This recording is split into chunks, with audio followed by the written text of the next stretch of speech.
Qué cosa extraordinaria es la relación y con qué facilidad caemos en el hábito de una relación particular donde las cosas se dan por sentadas, donde se acepta la situación y no se tolera variación alguna. No se da cabida a ningún movimiento hacia la incertidumbre, ni siquiera por un segundo. Todo está tan bien regulado, asegurado, sujeto, que no hay oportunidad ninguna para la frescura, para un claro soplo revivificante de primavera. Esto y más es lo que llamamos relación. Si observamos atentamente, vemos que la relación es algo mucho más sutil, más rápido que el relámpago, más inmenso que la tierra, porque la relación es vida. Nuestra vida es conflicto. Nosotros queremos hacer de la relación algo tosco, rígido y maniobrable, y así pierde su fragancia, su belleza. Todo esto surge porque no amamos, y el amor es, desde luego, lo más grande de todo, porque en él tiene que existir la completa entrega de uno mismo. Lo esencial es la cualidad de lo fresco, de lo nuevo, o de lo contrario, la vida se convierte en una rutina, en un hábito, y el amor no es un hábito, una cosa aburrida. La mayoría de la gente ha perdido la capacidad de maravillarse, lo da todo por hecho. Y este sentido de seguridad destruye la libertad y la sorpresa de la incertidumbre. Proyectamos un futuro muy distante, lejos del presente. La atención necesaria para comprender está siempre en el presente. En la atención siempre existe un sentido de inminencia. Tener claridad con respecto a las propias intenciones implica una tarea muy ardua. La intención es como una llama, instándolo a uno insensatamente a comprender. Sea clara en sus intenciones y verá que las cosas salen bien. Tener claridad en el presente es lo que se necesita, pero no es tan fácil como suena. Uno tiene que desbrozar el campo para la nueva semilla, y una vez que ésta se planta, su propia fuerza y vitalidad crean el fruto y la semilla siguiente. La belleza externa jamás puede ser permanente, se estropea siempre si no existe el deleite y la dicha internos. Nosotros cultivamos lo externo y prestamos muy poca atención a lo que ocurre bajo la piel, pero lo interno se impone siempre a lo externo. Es el gusano dentro de la manzana el que destruye la frescura de la manzana. Se requiere una gran inteligencia para que un hombre y una mujer que viven juntos se olviden de sí mismos, no se sometan el uno al otro ni se dominen mutuamente. La relación es la cosa más difícil que hay en la vida. Qué extrañamente susceptible es uno a una atmósfera. Necesita un ambiente amigable, un sentimiento de atención cálida en la cual pueda florecer libre y naturalmente. Muy pocos tienen esta atmósfera, por eso casi todos están empequeñecidos, tanto en lo físico como en lo psicológico. Estoy muy sorprendido de que usted haya sobrevivido sin corromperse en esa atmósfera particular. Uno puede ver por qué no fue usted totalmente destruida, por qué no se manchó ni se doblegó. En lo externo se adaptó lo más rápidamente que pudo y en lo interno se adormeció. Es esta insensibilidad interna la que la salvó.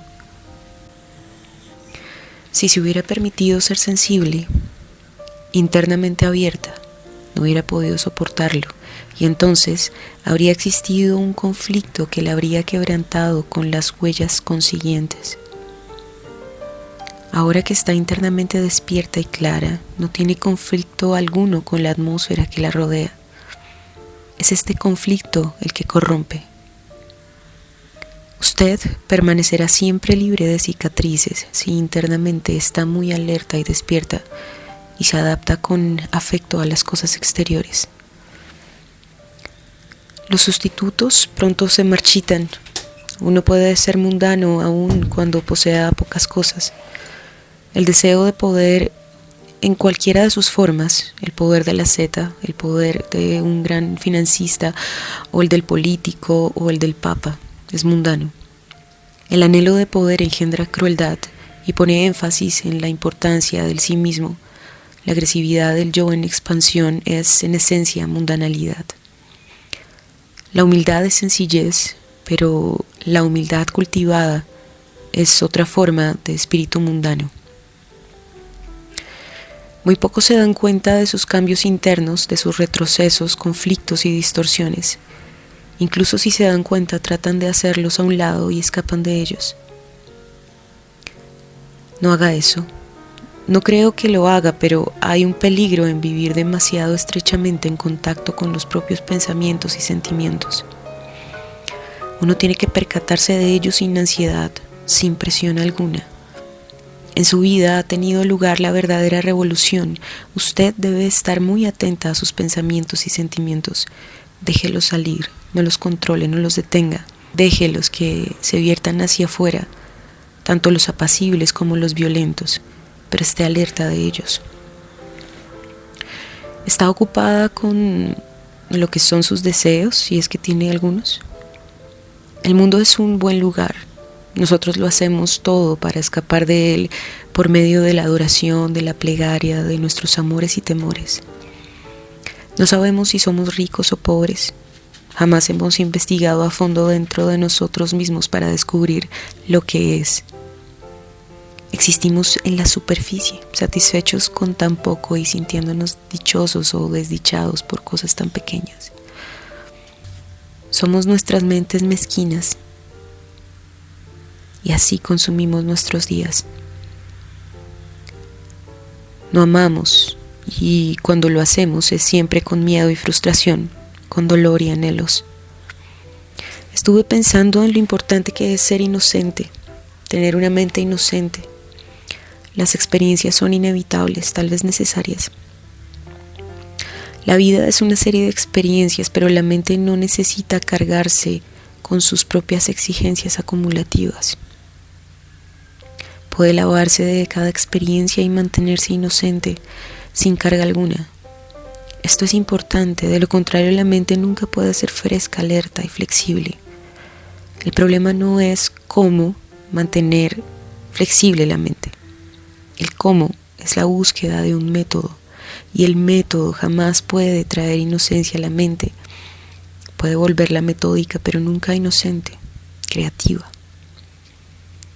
Comenzó a llover por la tarde, y cómo diluyó durante la noche.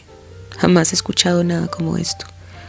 Fue como si se hubieran abierto los cielos. Con ello había un silencio extraordinario, el silencio de un peso inmenso derramándose sobre la tierra. Es siempre difícil mantenerse sencillo y claro. El mundo adora el éxito. Cuanto más grande, mejor.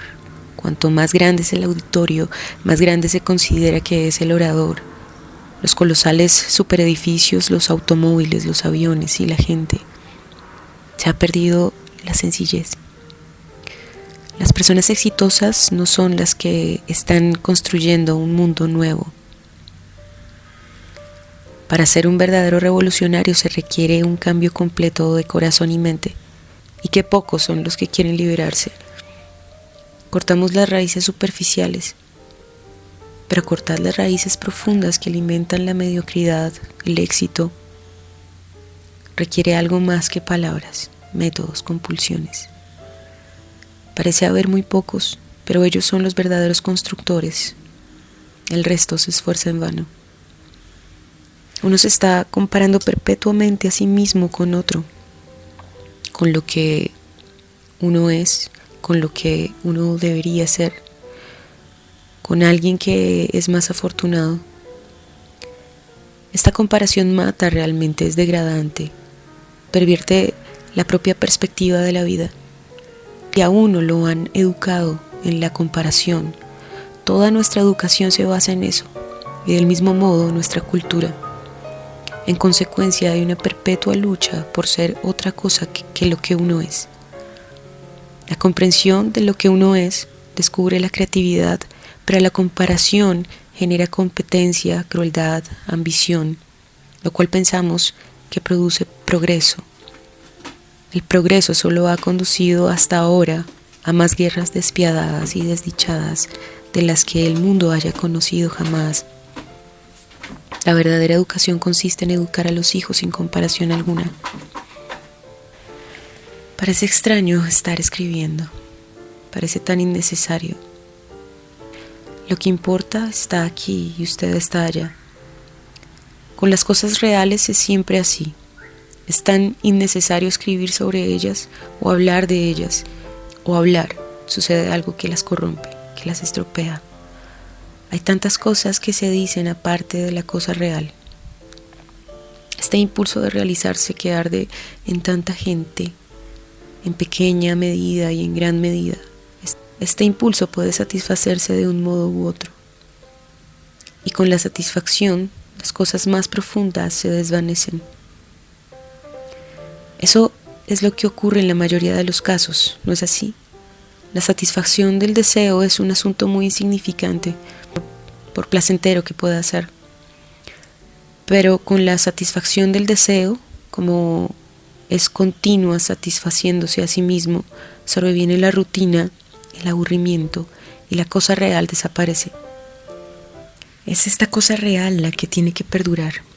Y la maravilla de eso es que lo hace así si uno no piensa en satisfacerse, sino que ve las cosas exactamente como son. Muy raramente estamos solos, siempre con la gente, con pensamientos que se agolpan en nosotros, con esperanzas que no han sido satisfechas o que van a serlo, con recuerdos. Es esencial que el hombre esté solo para no ser influido, para que ocurra en él algo incontaminado. Pero para esta soledad creativa parece no haber tiempo. Hay demasiadas cosas por hacer, demasiadas responsabilidades, etc. Se vuelve una necesidad aprender a estar quieto, a encerrarse uno en su habitación, a dar un descanso a la mente. El amor es parte de esta soledad. Ser sencillos, claros, estar internamente quietos, es tener esa llama. Puede que las cosas no sean fáciles, pero cuanto más le pide uno a la vida, más temible y dolorosa se vuelve esta. Vivir sencillamente, libre de influencias, aunque todo y todos estén tratando de influir sobre uno. Vivir libre de los cambiantes estados de ánimo y de las exigencias en constante variación no es fácil. Pero sin una vida profundamente quieta en lo interno, todas las cosas son vanas e inútiles. Qué claro es el cielo azul, qué vasto, intemporal y sin espacio.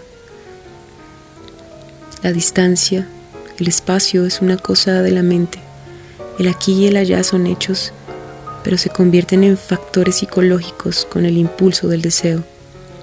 La mente es un fenómeno extraño, tan compleja y no obstante tan simple en esencia. Se vuelve compleja por las múltiples compulsiones psicológicas. Esto es lo que ocasiona conflicto y dolor, la resistencia y las adquisiciones. Es arduo estar atento y dejarlas pasar de largo sin quedar enredado en ellas. La vida es un río inmenso que fluye. La mente atrapa en su red las cosas de este río, descartando y reteniendo. No tiene que haber red. La red es del tiempo y del espacio. La red es la que crea el aquí y el allá, la dicha y la desdicha. El orgullo es una cosa extraña.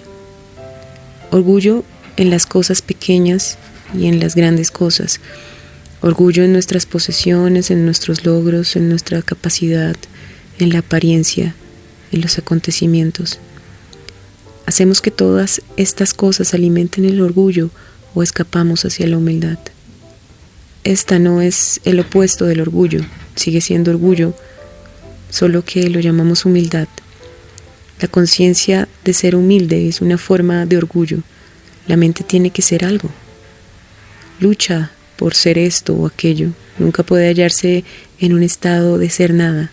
Si la nada es una nueva experiencia, entonces la mente debe tener esa experiencia. El intento mismo de hallarse silenciosa es otra adquisición más. La mente tiene que ir más allá de todo esfuerzo, solo entonces. Nuestros días están tan vacíos que se llenan con actividades de toda clase. negocios, especulación, meditación, pena y alegría. Pero a pesar de todo esto, nuestras vidas están vacías. Despójese a un hombre de la posesión, del poder o del dinero. ¿Y qué es él? Externamente tenía toda esa ostentación, pero internamente es superficial, está vacío. Uno no puede tener ambas riquezas, la interna y las otras. La plenitud interna importa mucho más que lo externo. Uno puede ser defraudado por lo externo. Los acontecimientos externos pueden destrozar lo que hemos construido cuidadosamente, pero las riquezas internas son incorruptibles. Nada puede afectarlas, porque no han sido producidas por la mente. El deseo de realizarse es muy fuerte en la gente, que lo persigue a cualquier costo. Esta realización personal en todas las formas y en cualquier dirección es lo que nos sostiene a la inmensa mayoría de nosotros. Si fracasamos en una dirección, tratamos de realizarnos en otra, pero ¿existe una satisfacción como la realización? La realización puede traer consigo cierta satisfacción, pero ésta se desvanece pronto y otra vez estamos a la caza de algo nuevo. En la comprensión del deseo llega a su fin todo el problema de la realización. El deseo implica esfuerzo por ser, por devenir, y con la terminación desaparece la lucha por realizarse. En las montañas uno tiene que estar solo. Debe ser encantador tener lluvia en medio de las montañas y ver caer las gotas en el plácido lago. Sentir cómo brota el olor de la tierra cuando llueve y después escuchar el croar de las numerosas ranas.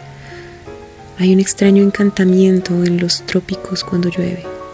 Todo queda bañado y limpio. La lluvia lava el polvo sobre las hojas. Los ríos reviven y se oye el ruido de los torrentes. Los árboles lanzan brotes verdes. Donde había tierra desnuda surge la nueva hierba silvestre. Miles de insectos salen de ninguna parte y el suelo reseco se alimenta y la tierra se ve satisfecha y en paz. El sol parece haber perdido su cualidad penetrante y la tierra se ha vuelto verde, un lugar de belleza y abundancia. El hombre sigue labrando su propia desdicha, pero la tierra es rica una vez más y hay encantamiento en el aire. Es extraño como casi todos desean reconocimiento y alabanza. Ser reconocidos como un gran poeta, como un filósofo, algo que incremente el propio ego. Eso produce una gran satisfacción, pero significa muy poco. El reconocimiento nutre la propia vanidad y tal vez el propio bolsillo. ¿Y después qué? Eso lo pone a uno aparte de los demás.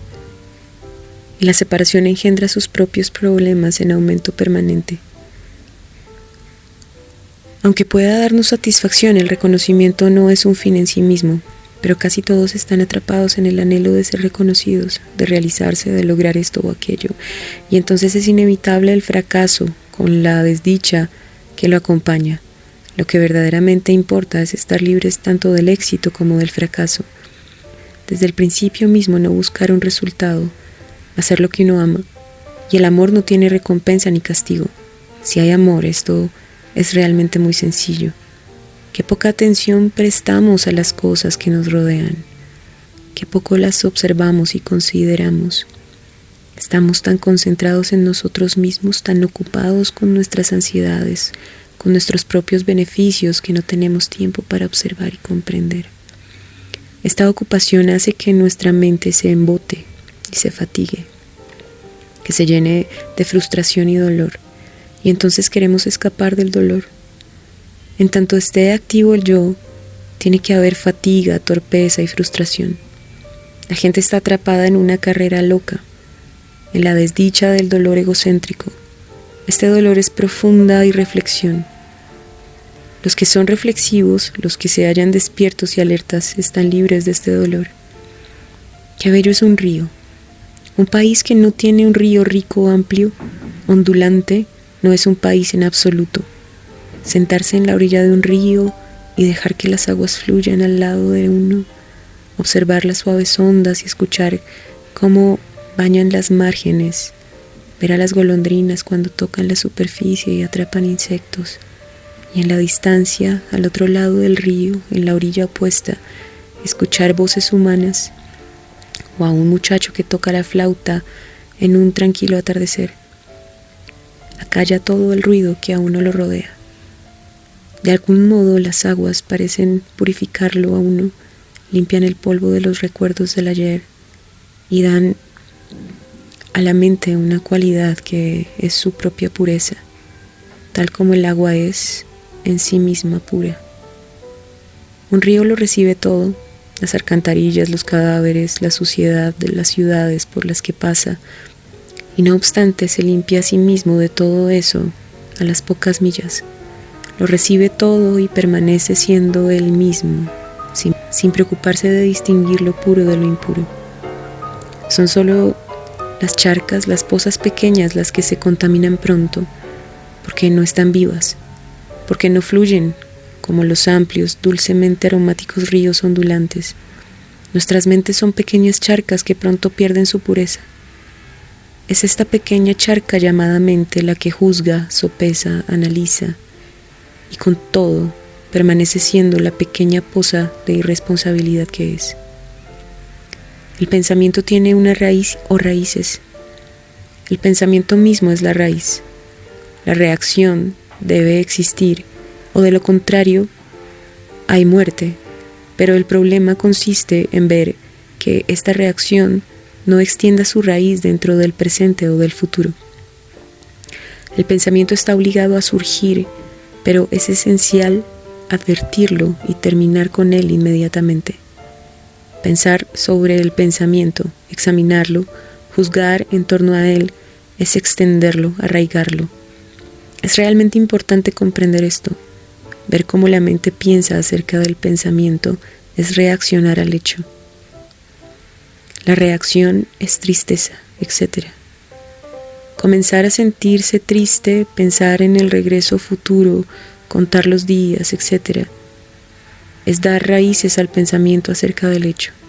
Así la mente echa raíces y después el arrancarlas se vuelve otro problema más, otra idea. Pensar en el futuro es echar raíces en el suelo de la incertidumbre. Estar realmente solos, no con los recuerdos y los problemas de ayer, sino solos y dichosos, estar solos sin ninguna compulsión externa ni interna, es permitir que la mente permanezca sin interferencia alguna.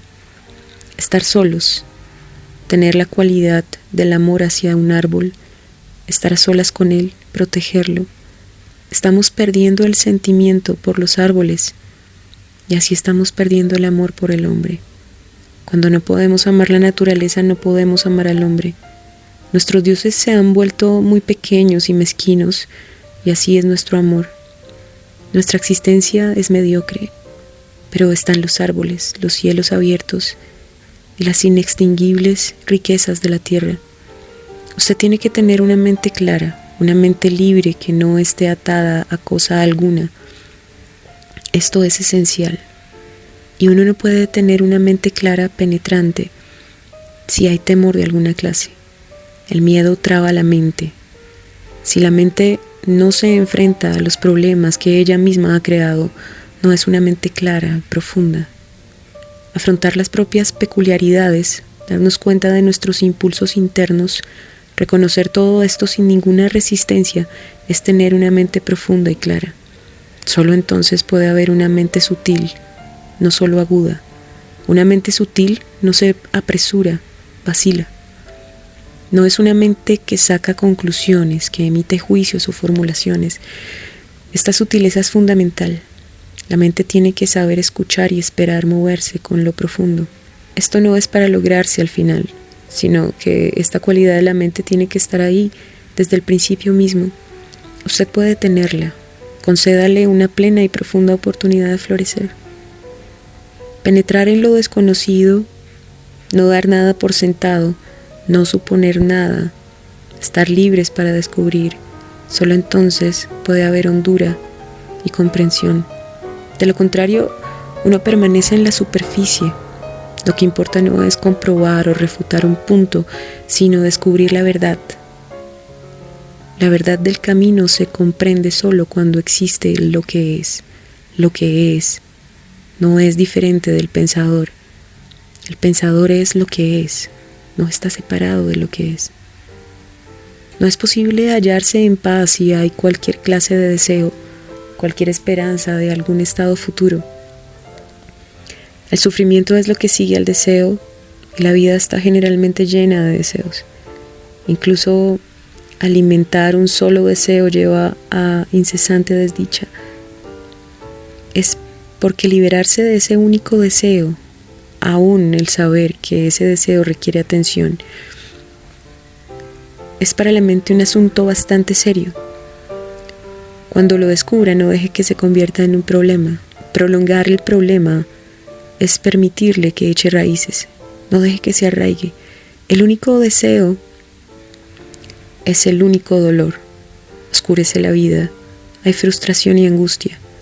Solo esté atenta al deseo y sea sencilla al respecto.